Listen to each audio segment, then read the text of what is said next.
Isn't it interesting how many techniques there are on how to close? How many courses have, here are the 12 objection handling techniques, here are the 53 ways to close a sale. I'm sorry if that's what you were expecting from Selling is Just a Conversation, you're going to be sorely disappointed. I'm not a great believer in having closing techniques or manipulating people to buy things that they don't want to buy. I'm all about helping people buy things that they want to buy. And what I find interesting as I train people in Selling is Just a Conversation is actually how little time I spend in this part of the program. And I've reflected on that and I've observed myself in my sales conversations. And you know what I've noticed? Is I actually don't spend that much time having to close people. What I do have to do though is at times deal with some questions, some issues, some objections people might have. And that's really what this tool here of cushion, clarify, answer and confirm is all about. It's not about manipulating, it's about making sure we have true understanding of what's going on for them. So I don't have any great techniques. What I do know and what I've observed in myself is that I have to manage my personality, my attitude.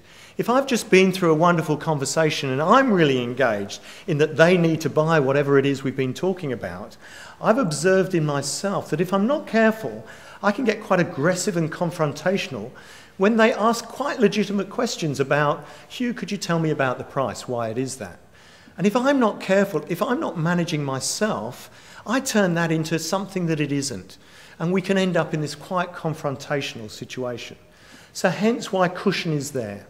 Cushion is actually created to allow somebody like me to slow down, to settle down, to recognise that they have every right to have a question and that actually, you know what, for me this is good.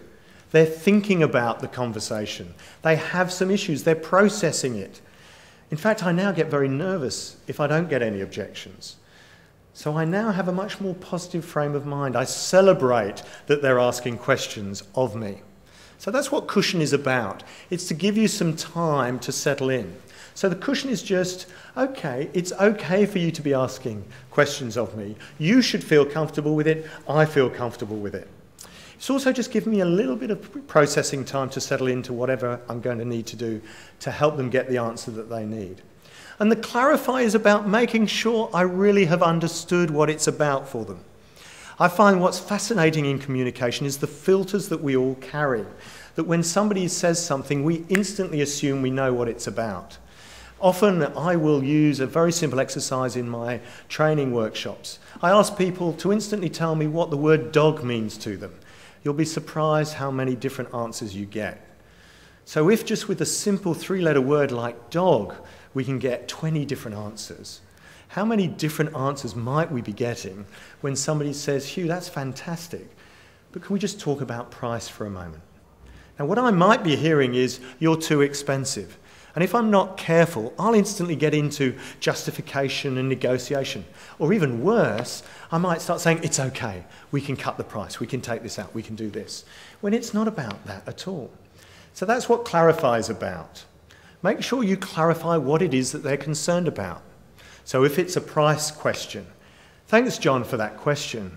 I expect people at this stage of the conversation to be interested in that. Can I just make sure that I understand, when you ask me the price question, what is that for you? Is it the price itself, the absolute dollar number?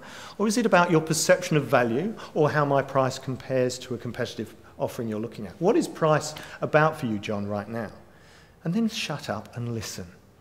Okay? And when you've listened and you've understood what it really is about, then answer that issue. And having then answered the issue, don't forget to close off, to confirm. Okay, John, is there anything else that's going to stop us moving forward now? I very rarely actually ask for the business. I normally find that the client and I agree the process of engaging. I really find that if you've done the early work well, if you've spent enough time in their world, you've built rapport in a relationship, you don't actually have to really close the deal. In fact, it's more about opening up the opportunity for the two of you to get more and more engaged. So there you have it, closing. And remember, selling is just a conversation.